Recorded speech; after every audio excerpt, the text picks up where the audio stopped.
बुद्धा है। सुप्रिया नाम की एक सुंदर, बहुत सुशील, योग्य एक लड़की थी। सुप्रिया के माता पिता को कुछ डाकू लुटेरों ने मार दिया था। सुप्रिया 9-10 साल की थी तो वो अपने माता पिता से बेघर हो गई। जब बेघर हो गई तो वो अपना जीवन भिक्षा मांगकर, इधर उधर से मांग खाकर अपना जीवन व्यतीत कर रही थी।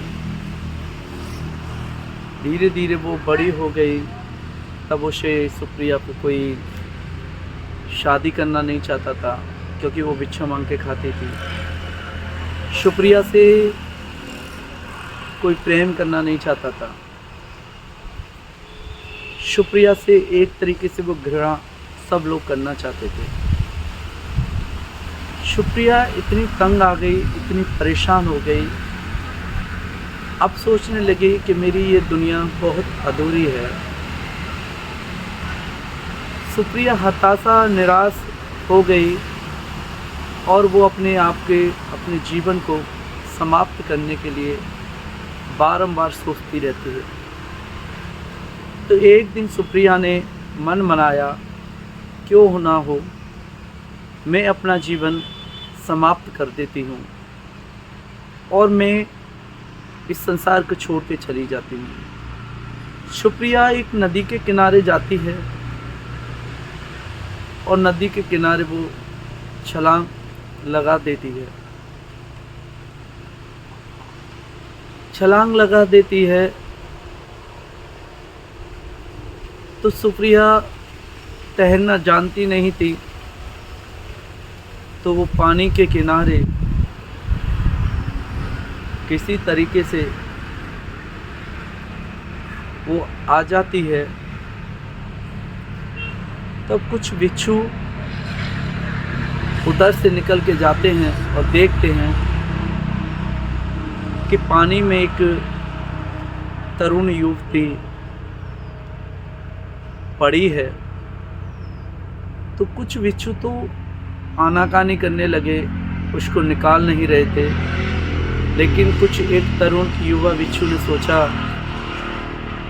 कि ये मर जाएगी, इसको बचा लेना चाहिए। तो उसे निकालने के लिए वो जाती हैं। कुछ क्षण में उसको उस नदी से बाहर निकाल देता है, लेकिन कुछ बिच्छू देख रहे हैं कि इसने एक तरुण युवती को उस नदी से निकाल दिया है, उसे बचा लिया है।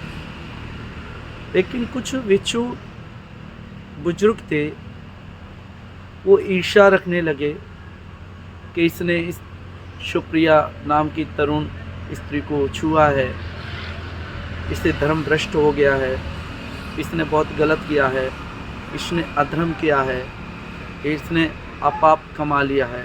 इस तरीके से वो नाना प्रकार के मन के अंदर विचार करने लगे और सोचने लगे। लेकिन उस तरुण बिच्छू ने जिसे बचाया था, उसने कुछ ना सोच के और वो सीधा उसको निकल जाता है। तभी जिन बिच्छुओं ने वहाँ से निकाला और जो कि भगवान बुद्ध के पास जाते हैं और भगवान बुद्ध से उस बिच्छू की शिकायत करते हैं कि भगवंत, इस बिच्छू ने एक तरुण स्त्री को अपने हाथों से छुआ था। तो भगवान पूछ रहे थे कितना देर, तो भगवान समथिंग 10-15 मिनट तो इसने छुआ ही हुआ। तो भगवान ने कहा, अच्छा इसने बेवजह छुआ या किसी कारणवश छुआ? कि नहीं भगवंत, वो नदी में डूब रही थी, उसे बचाने के लिए इसने छुआ था और निकाला था। तो भगवंत कहा कि उसने तो 15 मिनट के अंदर उस नदी से उस स्त्री को पार निकाल दिया, लेकिन मूर्खो, तुम्हें कितना दिन लगा यहाँ तक आने में? कि पहले भगवंत लगा 4-5 दिन। तो 4-5 दिन से अभी तक तुम स्त्री को उसके मन में रखे हो, अभी तक तो तुमने निकाले नहीं, उसने तो 10-15 मिनट में निकाल दिया। तो कहानी का अर्थ है कि मनुष्य अपने ईर्ष्या के कारण अपने अंदर उन भावों को रखता है और क्षण भर निकाल नहीं पाता है, तो दोषी वो नहीं, दोषी वो है जो अपने चित्त में विकार गंदगी उत्पन्न करके बैठा रहता है और अपने मन को दूषित करता है।